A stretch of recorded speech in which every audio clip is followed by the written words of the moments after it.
If you take a person and strap them into an fMRI machine, right? And you ask them to just close their eyes and vividly visualize failing a major presentation. Like completely bombing it. Yeah, totally bombing it. Like the audience is just staring blankly, the projector's malfunctioning, the boss is shaking their head in disappointment. The ultimate nightmare scenario. Exactly. Well, the scans show that their brain will actually burn almost the exact same amount of glucose as if they were physically standing on a stage, sweating through their suit. Which is just, I mean, it's incredible. It's wild, right? And welcome to today's deep dive, by the way. We are looking at a stack of neurological and behavioral research that explains this really terrifying reality about our biology. Yeah, that your brain basically cannot distinguish between physical reality and like a 2.0 a.m. panic attack. Exactly. So if you have ever found yourself staring at the ceiling, just utterly exhausted but physically unable to sleep because your mind is relentlessly playing out some, I don't know, completely impossible scenario about something that might happen 3 years from now. Oh, we've all been there. Right. You know exactly what this feels like. Or maybe even worse, if you've ever watched a major life-changing opportunity just slip completely through your fingers simply because you spent weeks analyzing every single possible outcome instead of just taking one step forward. Yeah, today is definitely for you. It is. Because today, our mission is to uncover the absolute root causes of overthinking and, more importantly, explore concrete, actionable solutions to finally stop it.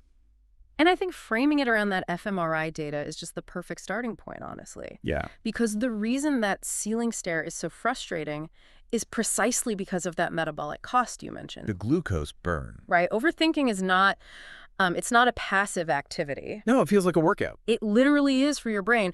But a lot of high achievers try to justify it to themselves, right? They say, oh, I'm just having great attention to detail, or I'm just a really remarkably thorough planner. Right, like they badge it as a positive trait. Exactly. But according to the cognitive research we are diving into today, overthinking is a massive, active drain on your psychological and physical energy. Yeah, it's not a superpower. Not at all. It's essentially a grueling extra shift that your brain decides to work, just burning through your body's resources, but without yielding any actual output. Like there is no payoff in the physical world. You do all the labor, you expend all those calories, your cortisol spikes, your heart rate goes up. But there is zero tangible result. Right, zero. So we want to isolate the precise mechanisms of why this happens. We're going straight for those causes. The evolutionary biology and the psychology behind it. Yeah, why our brains turn on this exhausting engine in the first place. And then we are going to extract the most scientifically backed solutions from our sources to physically shut it down. And, you know, we should be clear here. Oh, yeah, definitely. The goal today isn't to, like, kill off your capacity for rigorous analytical thought. No, the world definitely needs problem solvers. We aren't saying you should just be careless. Right. But we really need to distinguish between useful cognition and a runaway neurological glitch. We have to draw this hard biological line between constructive analysis and destructive rumination. Because we want to turn off the engine of anxiety. That's the goal for you listening today. This is a personal guide to get your brain to stop working against you. Exactly. And to actually stop that engine, to stop burning that unnecessary glucose, we first have to understand the underlying logic of the brain. Like why it even does this to us. Yeah. Why does an organ that is, completely optimized for survival waste so much energy on imaginary problems? Which brings us to a foundational concept from our source material. I love this part. Me too. It reframes the entire issue. Yeah. It's referred to in the research as the soft delusion. The soft delusion. So, I mean, if burning all these mental calories on impossible scenarios gets us absolutely nowhere in reality, why hasn't evolution patched this bug? Well, that's the thing. Why does the brain seem to reward us for sitting in this state of paralysis? Because to the brain, it doesn't recognize it as a bug at all. Wait, really? It thinks it's a feature. Oh, totally. It perceives it as a highly sophisticated defense mechanism. Yeah. So the soft delusion is this psychological phenomenon where overthinking functions as a deeply convincing substitute for action. A substitute for action, right? It is an evolutionary trick. When you are sitting there calculating, projecting, analyzing, and stressing out. Sweating in bed at 2 a.m. Right. Your brain registers all that intense internal friction as actual work. Oh, wow. Yeah, your prefrontal cortex is firing, synapses are communicating, and it creates this incredibly persuasive illusion that you are actively solving a problem. But in objective reality, you are completely stationary. You haven't moved an inch. Here's where it gets really interesting to me, because it's almost like an autoimmune response, Oh, right? I like that comparison. Just like an overactive immune system attacks healthy tissue because it mistakenly thinks it's protecting the body from a lethal threat. Right, allergies or whatever. Yeah, overthinking is essentially a cognitive immune system attacking your own ideas and your own peace of mind. That is a remarkably accurate way to look at it, actually. It's trying to protect you from failure or embarrassment, but it just ends up destroying your productivity and your well-being in the process. The immune system metaphor holds up perfectly, because if we look at the sources, the root driver of this soft illusion is the brain's primal fear of making mistakes. Fear of mistakes? Yeah. The human brain is fundamentally a prediction engine. Its primary evolutionary directive is to keep you safe by predicting threats before they even happen. Like spotting a predator in the bushes? Exactly. So when faced with an unpredictable future today, like starting a new job, having a difficult conversation, launching a creative project, the brain encounters uncertainty. And it doesn't like uncertainty. It hates it. To the primitive parts of our brain, primarily the amygdala, uncertainty is completely synonymous with danger. Danger, right. Not just, oh, this is new, but this might kill me. Exactly. So how does it attempt to eliminate that danger?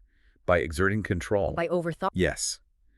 It obsessively tries to map out every single flaw, every loophole, every potential social or physical danger in an attempt to neutralize the uncertainty. I can see how that creates the illusion of momentum, though. How so? Well, it's like getting into a rocking chair. Okay, a rocking chair. Yeah, if you sit in a rocking chair and you just start pumping your legs really hard, you're generating a lot of physical friction. Right. The wood is creaking, you feel the air moving past your face, you're breathing hard, you are burning energy. You're putting in the work. Exactly. If you close your eyes, your sensory systems are telling your brain, hey, we are moving. We have momentum. Yeah, I see where you're going with this. But when you open your eyes 2 hours later, you are in the exact same spot in your living room. You haven't gone anywhere. Right. You've generated endless motion without a single inch of actual progress. That is a perfect analogy. And yet while you were doing it, it felt immensely comforting, didn't it? It did, because I was doing something. And that is the insidious nature of the soft illusion. When we sit at our desks, analyzing a decision to death, it tricks our psychology into feeling productive. Which probably feels good chemically, right? It does. It triggers a slight release of dopamine. Mm-hmm. We get the neurological reward of working on the problem without taking any of the actual risk of doing it. We give ourselves credit for the thought. Yes. We tell ourselves, well, I haven't launched the business yet, or I haven't had that difficult conversation with my partner, but I've been researching it and thinking about it very seriously for 3 weeks. Oh man, I have definitely done that. We all have. It is the perfect alibi. It really is. It completely masks the reality of our stagnation, and it Right. protects us from the vulnerability of stepping into the arena where we might actually fail. Right, it's like having a hypervigilant bodyguard that refuses to let you leave the house because he's mathematically calculated that there is a 0.0001% chance you could trip on the sidewalk. Yes, a bodyguard that has completely lost the plot. But, okay, let's unpack this. Because here is the fatal flaw in that bodyguard's logic, and something we really need to interrogate from the sources. Let's do it.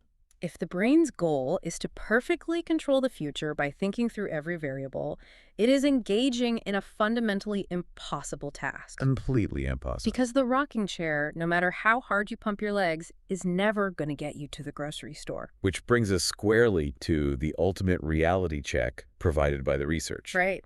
The hard, inescapable truth is this: you cannot manage or control the future through thinking alone. Say that again, because that's huge. You cannot manage or control the future through thinking. It is a physical and temporal impossibility. So how do you manage it? The future can only be managed by adapting to what actually happens in reality, in real time, once you're actually in it.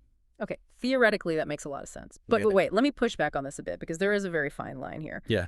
Isn't trying to anticipate flaws just what we call responsible planning? It can be. I mean, we are taught by every metric of success to look before we leap, right? To measure twice and cut once, to do our due diligence. Of course. So where exactly is the neurological or practical line between a smart, strategic planning phase and just falling face first into this cognitive autoimmune trap? It is the critical distinction. And our sources delineate the two by looking at the desired outcome of the thought It's a process. desired outcome. Okay. Thinking is a magnificent tool for planning. It is arguably humanity's greatest evolutionary advantage. We wouldn't be here without it. Right. It is a brilliant servant, Yeah. but it becomes a destructive master when it refuses to yield to action. When it takes over completely. Exactly.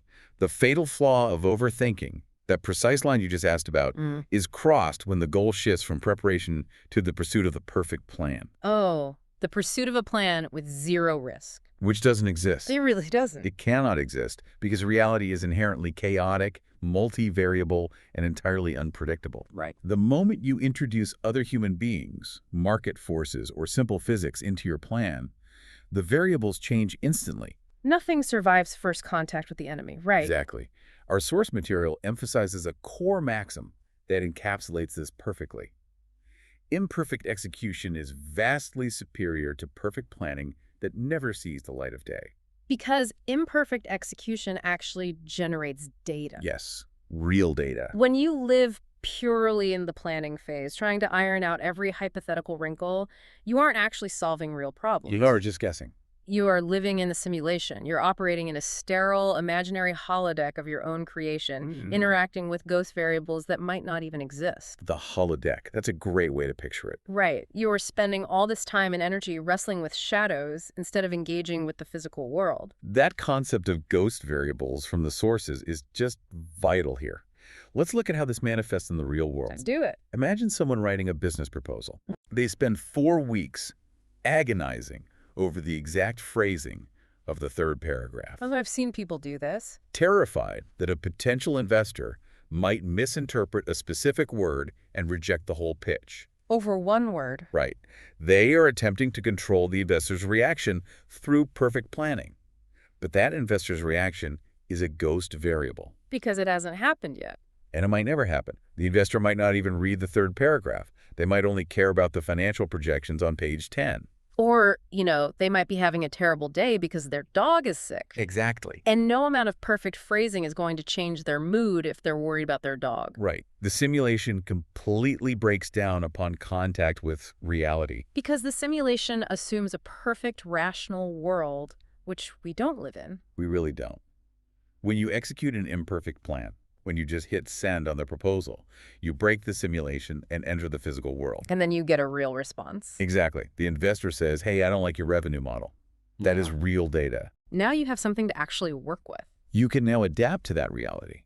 A flawed plan that is executed provides feedback, But a perfect plan that stays locked in your head. provides nothing but anxiety. You have to be in reality to adapt to reality. Wow. Okay, so we've established that the simulation is a trap and that our brain uses this soft illusion to keep us safe from the unpredictable nature of reality. That's the core cause, yes. But practically speaking, when I'm sitting at my desk and that massive wave of analysis paralysis hits me, my brain isn't exactly receptive to logic. No, the logic center is practically offline. Right. Like, I know intellectually that I am overthinking, but the physical sensation of anxiety is just overwhelming. My heart rate is up, my chest is tight. You're in fight or flight. Exactly. So how do we actually mechanically break that cognitive loop in the moment? We've talked about the causes. Let's get into the solutions. We have to disrupt the neurological cycle, and we have to do it through physiology, not logic. Because logic won't work. Right? You cannot think your way out of an overthinking spiral. That's just adding more thinking. Which is the problem to begin with. Exactly. This leads to the immediate, actionable solution presented in the research, the sensory connection technique. The sensory connection technique. Yes, it is a specific variation of cognitive grounding that operates on a 3-2-1 countdown. Okay, walk me through it. When you realize you are drowning in analysis, you must instantly force your brain to observe the physical world around you. Okay. You identify 3 things you can see, 2 things you can touch, and 1 sound you can hear. 3, 2, 1. See, touch, hear. Yes. I want to focus on the mechanics of this, actually, rather than just treating it as a cute mental trick. It's definitely not just a trick. Because when I actually do this, like if I stop right now and notice the specific grain of the wood on this studio desk, right? Yeah. And the physical coldness of this metal microphone stand against my hand, Okay.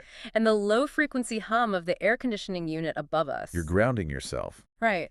When I do that, I feel a distinct physical shift in my headspace. Yes. It's not just a distraction, it literally feels like a gear is forcibly shifting in my brain. That's because it is. What is actually happening neurologically when we do that 3, 2, 1 countdown? What you are feeling is the literal rerouting of blood flow and electrical activity in your brain. Wait, literal blood flow. Literally. When you are caught in an overthinking spiral, you are trapped in what neuroscientists call the default mode network, or the DMN. A DMN. Right. The DMN is essentially the brain's time-traveling center. Time traveling. Yeah. It is the network that activates when we are ruminating about the past or projecting anxieties into the future. Ah, okay. When the DMN is highly active, you are completely disconnected from the present moment. So the DMN is the holodeck we were talking about earlier, is where the simulation runs. Precisely. And when the DMN is running these threat simulation scenarios, it signals the amygdala to initiate a stress response. So your body genuinely believes it is in physical danger. Yes. Now, the 3-2-1 method works because it forces activation in an entirely different part of the brain called the task-positive network. Task-positive network. Right. This network is responsible for engaging with the external environment through your senses. And here's the key. The brain has limited bandwidth. It can't do both at once. Exactly. It cannot run the default mode network and the task-positive network at high capacity simultaneously. It's a zero-sum game for blood flow. That is exactly it.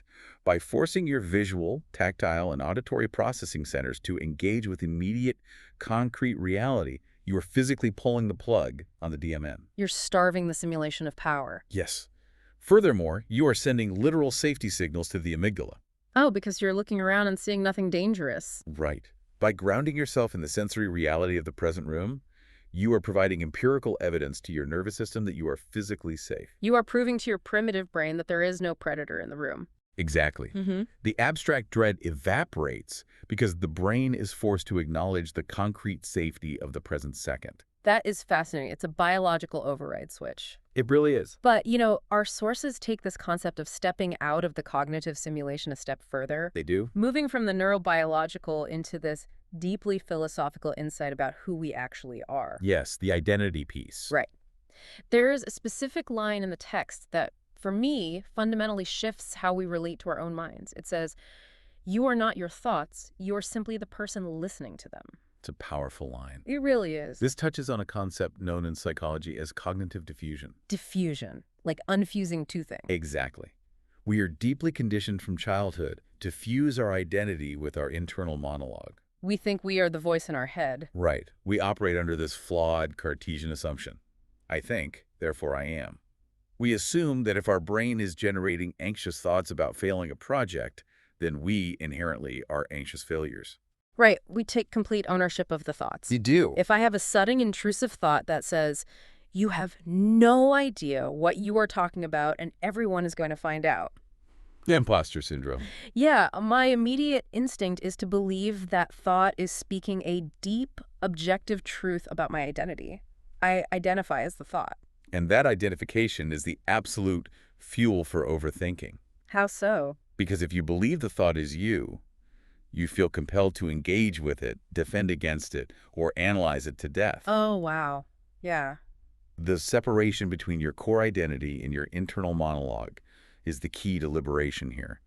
When you realize you are the listener, the observer of the thoughts, rather than the thoughts themselves, you create critical distance. The distance is where the freedom is. Exactly. Because the thoughts become weather. Weather, yes. They're just weather patterns passing through the sky of your mind. Right. You wouldn't look at a thunderstorm and say, "I am the thunderstorm." Yeah, you just say, "It's raining." Right. You just observe that it is currently raining.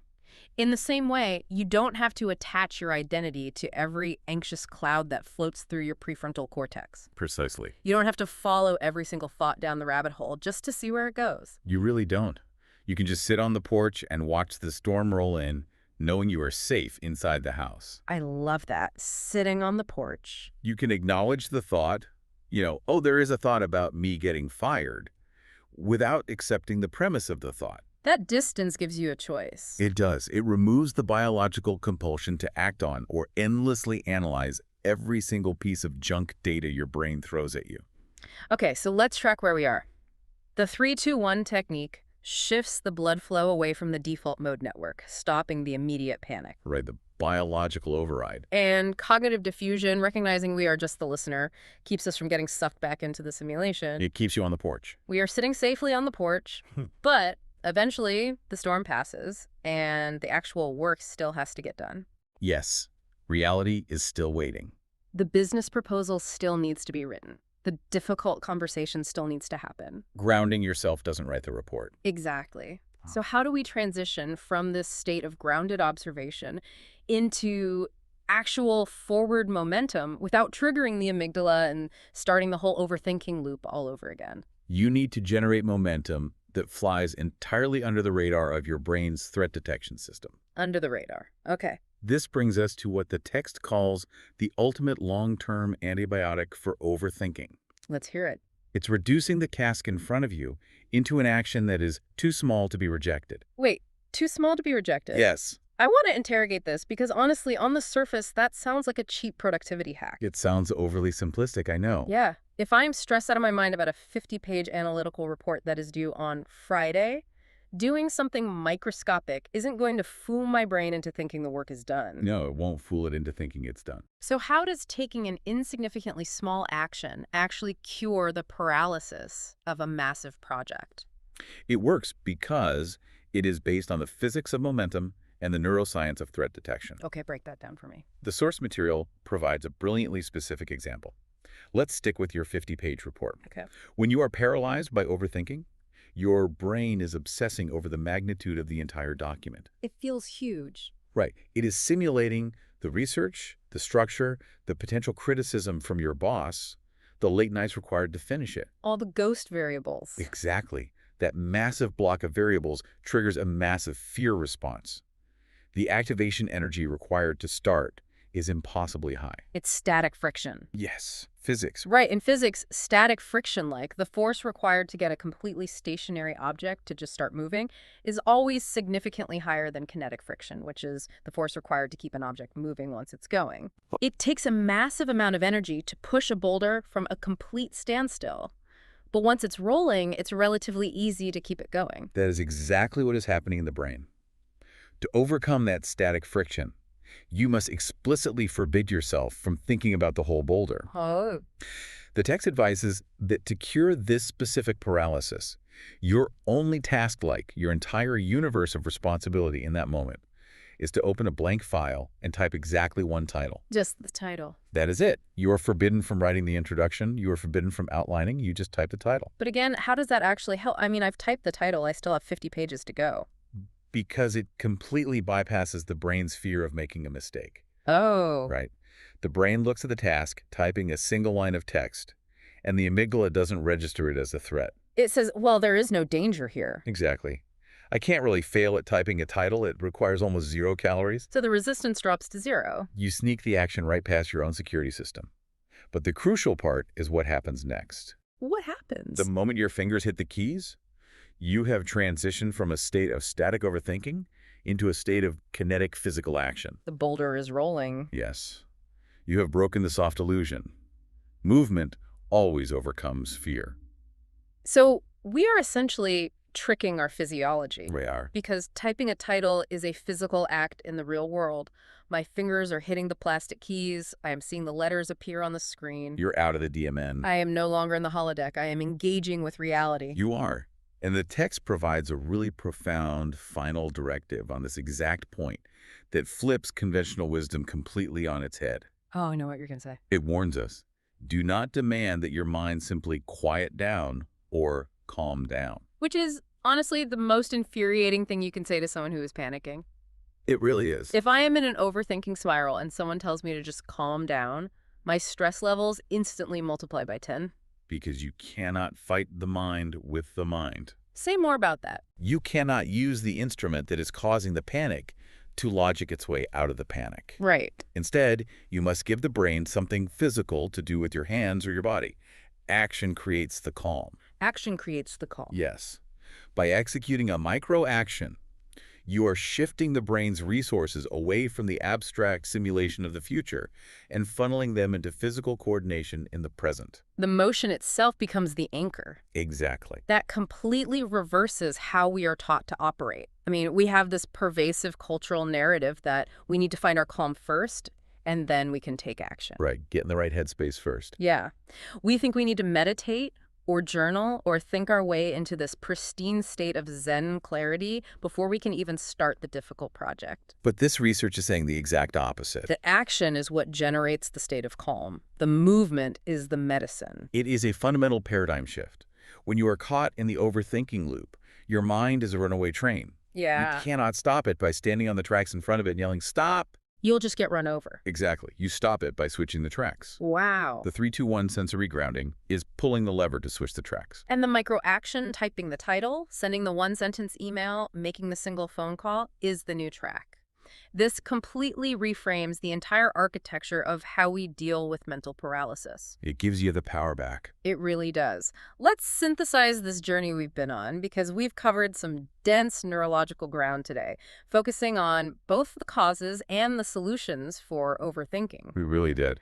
We started by looking at the metabolic reality of overthinking, the fact that sitting in a 2.00 a.m. panic attack burns the same energy as facing a physical threat, but yields absolutely nothing. Right. We identified this as the soft delusion. Yeah, this cognitive autoimmune response where the brain substitutes endless analysis for physical action. Seeking that dopamine hit of preparation while totally avoiding the vulnerability of execution. And that's driven by the amygdala's primal fear of uncertainty. We established that trying to control the future through perfect planning is a total trap. It forces us to live in a sterile simulation. Wrestling with ghost variables. Which is why imperfect execution is vastly superior to perfect planning. Every single time. And to break out of the simulation, we use sensory grounding, the 3-2-1 method. To physically reroute blood flow away from the default mode network and into the present moment. Proving to our nervous system that we are actually safe. Yes. And then we practice cognitive diffusion, realizing that we are not the thunderstorm of our thoughts. We're just the person sitting on the porch watching it happen. And finally, to overcome the static friction of starting, we bypass our threat detection system by taking a micro action. A step so incredibly tiny that our brain cannot possibly reject it. Proving the action creates calm, not the other way around. It is entirely about reclaiming your neurological agency. You do not have to be a victim to the simulation your brain runs. To you, listening right now, remember that your mental energy is finite. It is incredibly precious. Don't waste it on the holodeck. Exactly. You now have the mechanistic tools to use your thinking as a brilliant servant, rather than letting it run wild as a tyrannical master. Stop letting your cognitive immune system attack your potential. Get out of the rocking chair. Right. So we want to leave you with a specific physical challenge drawn directly from the reality of this research. Don't think about it. Don't plan it out. Just ask yourself, what is the one massive, intimidating idea circling in your default mode network right now that deserves to be started with a tiny, undeniable micro action? What is your version of typing the title? Go do that one microscopic physical thing today. Break the illusion, switch the tracks, and step out of the simulation and into reality.